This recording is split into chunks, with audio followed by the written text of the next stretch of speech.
जरा सोचो, एक बाप अपनी बेटी को बचाने के लिए पूरे अंडरवर्ल्ड से अकेला भिड़ जाए। कुछ ऐसा ही होता है हमारी आज की कहानी में। कहानी की शुरुआत लिडिया नाम की एक लड़की से होती है जो अपने बॉयफ्रेंड जोना के साथ बंदूक और गोलियां खरीदने आई थी। असल में उसका बॉयफ्रेंड एल पेड्रिनो नाम के एक माफिया के लिए काम करता था। दुकान से हथियार खरीदने के बाद वो लोग एक आदमी के घर गए जिस पर उन्हें एल पेड्रिनो के पैसे चुराने का शक था। उस घर में उस आदमी के साथ उसकी बीवी और 3 बच्चे भी रहते थे। तभी घर के बाहर खड़ी लिडिया को अंदर से गोली चलने की आवाज आई, जिसे सुनकर वो काफी ज्यादा डर गई और इस आवाज को सुनकर वो तीनों बच्चे तुरंत ही वहां से भागे। घर के अंदर पहुंचकर सबसे पहले लिडिया की नजर जमीन पर पड़े उस आदमी की लाश पर पड़ी। उधर जोना अब उस आदमी की बीवी से पैसों के बारे में पूछताछ कर रहा था, लेकिन वो औरत बार बार बोल रही थी कि मुझे इस बारे में कुछ नहीं पता। वहीं जोना के आदमी पूरे घर की तलाशी करने में लगे हुए थे, पर लिडिया ने अपने बॉयफ्रेंड का ये रूप कभी देखा ही नहीं था और अब उसे ये सब बिल्कुल भी पसंद नहीं आ रहा था। उसने जोना से उस औरत को छोड़ने को कहा,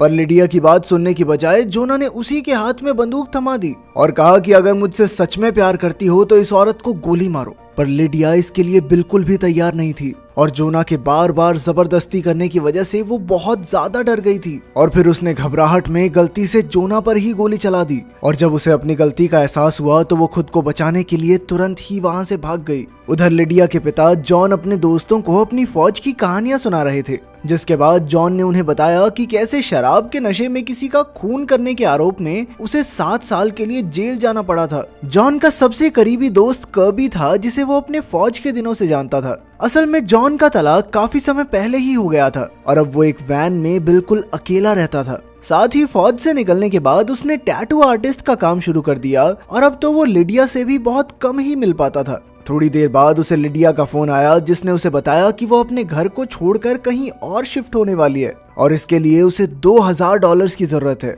असल में लिडिया जोना के आदमियों से बचकर भाग रही थी, पर वो ये बात अपने पिता को नहीं बताना चाहती थी। पर जॉन उसकी बात सुनते ही समझ गया कि उसकी बेटी किसी बहुत बड़ी मुसीबत में है और इसीलिए उसने पैसे ना होने के बावजूद भी जल्द से जल्द उस तक पैसे पहुंचाने का वादा किया, जिसके बाद लिडिया ने उसे एक बार में मिलने के लिए बुलाया। फोन काटते ही जॉन अपनी गाड़ी लेकर सीधा लिडिया से मिलने निकल गया और काफी लंबा सफर तय करने के बाद आखिरकार वो उसकी बताई हुई जगह पर पहुंच ही गया। अपने पिता की गाड़ी को देखते ही लिडिया चुपचाप उसमें बैठ गई और अब तक वो जोना के आदमियों से भागते भागते इतनी ज्यादा थक चुकी थी कि तुरंत ही सो गई। घर पहुंचकर जॉन ने सबसे पहले अपनी बेटी को एक बिस्तर पर सुलाया, जिसके बाद वो खुद उसके बैग की तलाशी लेने लग गया, जिसमें उसे कुछ ड्रग्स और एक बंदूक मिली। अपनी बेटी के बैग में ये सब देखकर वो समझ गया था कि लिडिया किसी बहुत बड़ी मुसीबत में है। आंख खुलते ही लिडिया ने जॉन से $2000 मांगे, जो जॉन के पास थे ही नहीं, और इसलिए उसने लिडिया को कुछ दिन वहीं रुकने को कहा। पर लिडिया ऐसा बिल्कुल नहीं करना चाहती थी, क्योंकि वो अच्छे से जानती थी अगर उसने ऐसा किया तो उसके पिता की जान को खतरा हो सकता है। लिडिया ने जॉन को जोना की मौत के बारे में बताया, पर उसने पूरा सच नहीं बताया कि असल में उसी ने गलती से जोना को गोली मार दी थी। पर अब तक जॉन जानता था कि पुलिस चारों ओर लिडिया को ढूंढने में लगी हुई थी और इसीलिए उसने लिडिया को 1 हफ्ते तक वहीं रुकने को कहा। उसी शाम जॉन ने कर्बी से $2000 उधार मांगे, जिसके लिए उसने साफ इनकार कर दिया। असल में कर्बी का मानना था कि लिडिया इन पैसों को नशों में बर्बाद कर देगी और इसीलिए उन्हें सबसे पहले लिडिया को डॉक्टर के पास ले जाना चाहिए। उसी रात कुछ आदमी जॉन से टैटू बनवाने के बहाने उसके पास आए, पर उन्हें देखते ही वो समझ गया था कि वो लिडिया को लेने आए हैं और इसीलिए उसने तुरंत ही सभी दरवाजे और खिड़कियां बंद कर दिए, जिसके बाद उन लोगों ने उसकी वैन को तोड़ना शुरू कर दिया। पर तभी कर्बी और उसके साथी जॉन की मदद करने के लिए वहां पहुंच गए, जिसके बाद उन आदमियों के पास वहां से भागने के सिवा और कोई चारा नहीं था। अपनी बेटी की जान बचाने के लिए जॉन ने तुरंत ही अपनी जगह बदलने का फैसला किया, जिसके बाद वो लिडिया के साथ तुरंत ही एक नई जगह के लिए निकल गया। अब तक लिडिया भी समझ गई थी कि पुलिस के साथ साथ एल पार्डिनो के आदमी भी उसे ढूंढ रहे हैं, इसलिए उसने अपने पिता को पूरी सच्चाई बताने का फैसला किया। रास्ते में वो लोग एक होटल में रुके, पर नींद न आने की वजह से लिडिया वॉक करने के लिए बाहर आ गई, जहां उसने रिसेप्शनिस्ट से बात करना शुरू कर दिया। लेकिन तभी उसकी नजर न्यूज पर पड़ी, जहां उसने देखा कि पुलिस ने उसे वांटेड घोषित कर दिया था और तब तक तो होटल वालों ने भी लिडिया की खबर पुलिस को दे दी थी। इसलिए लिडिया ने तुरंत ही जॉन को फोन करके वहां से भागने को कहा, पर तब तक कुछ पुलिस वालों ने होटल को घेर कर उनका रास्ता रोक दिया था। पर तभी वो रिसेप्शनिस्ट उनकी मदद करने के लिए आगे आया और उसने उन्हें एक खुफिया जगह पर छुपा दिया, जहाँ से जॉन सभी पुलिस वालों पर नजर रखे हुए था। और तभी उसकी नजर दो पुलिस वालों पर पड़ी जो तेजी से उनकी ओर बढ़ रहे थे।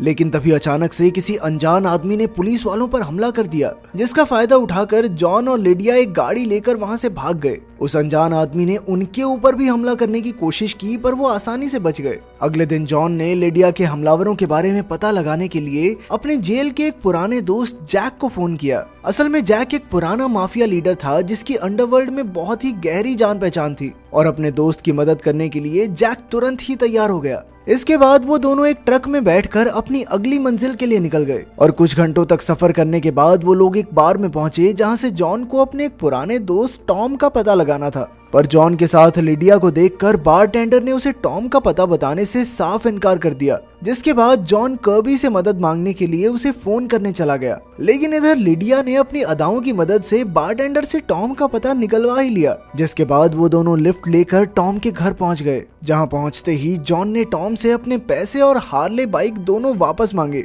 जो उसने कई साल पहले टॉम को संभालने के लिए दिए थे। पर टॉम का कहना था कि अभी तो नहीं है मेरे पास पैसे, बाद में दे दूंगा।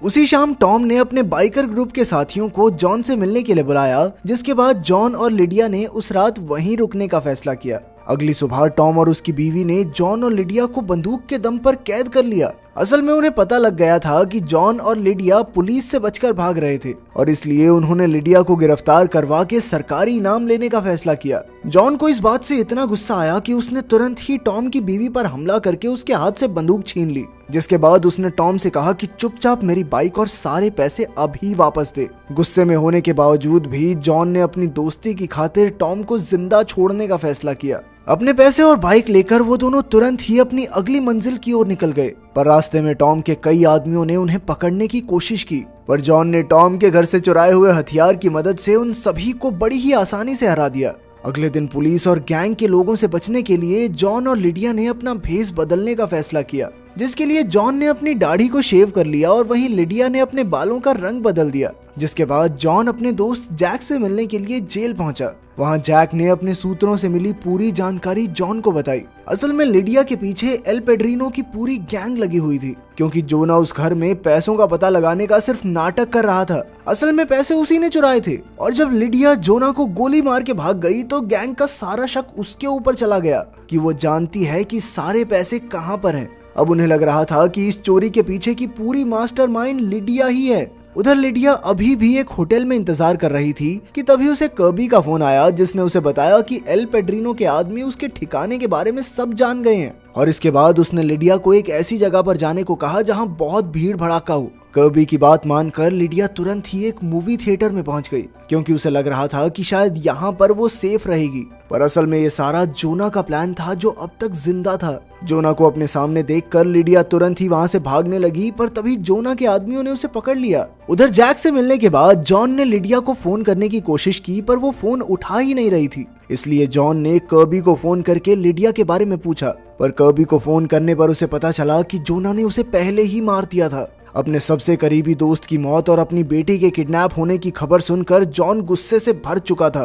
इसके बाद उसने जोना से मिलने का फैसला किया। जोना ने कहा कि अगर मुझे ढूंढने की कोशिश भी की तो मैं लिडिया को जान से मार दूंगा। पर जवाब में जॉन ने कहा कि मार दे, एक काम कर, तू मार के दिखा, फिर मैं एल पेड्रिनो को तेरे सारे कच्चे चीठे बता दूंगा कि कैसे तूने ही उनके पैसे चुराए हैं। पर जोना के पास जाने से पहले जॉन टॉम के घर गया, जहां से उसने कई सारे ग्रेनेड्स उठाए, जिन्हें वो जोना के आदमियों को खत्म करने के लिए इस्तेमाल करने वाला था। लेकिन जब इस बार टॉम ने उसे रोकने की कोशिश की तो उसे मजबूरन अपने दोस्त को मारना पड़ा। जोना की बताई हुई जगह पर पहुंचकर सबसे पहले उसके आदमियों ने जॉन की तलाशी ली, जिसके बाद उसके हाथ बांधकर उसे भी लिडिया के साथ एक गाड़ी में बैठा दिया गया। पर जैसे ही जोना के आदमी जॉन की बाइक को रास्ते से हटाने के लिए गए तो बाइक के नीचे लगे हुए ग्रेनेड्स में धमाका हो गया, और इसी मौके का फायदा उठाकर जॉन ने भी जोना और उसके साथियों पर हमला कर दिया। अपने हाथ बंधे होने के बावजूद भी वो उन्हें हराने में कामयाब रहा। जोना अपनी जान बचाते हुए वहां से भागने लगा, और वहीं दूसरी तरफ जॉन और लिडिया भी उसकी गाड़ी लेकर वहां से भागने ही वाले थे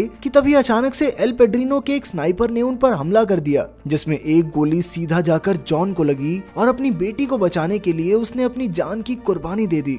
थोड़ी देर बाद पुलिस ने वहां आकर जोना को अरेस्ट कर लिया, जिसके बाद उसे उसी जेल में भेज दिया गया जहां जैक पहले से ही बंद था। और उसने अपने दोस्त की मौत का बदला लेने के लिए जोना को पहले ही दिन एहसास करवा दिया कि जेल में उसका समय अच्छा तो नहीं होने वाला। मुझे तो जॉन के मरने का बहुत दुख हुआ। बाकी आपके हिसाब से कहानी की एंडिंग कैसी होनी चाहिए थी, कमेंट्स में जरूर बताना। मिलते हैं अगली वीडियो में।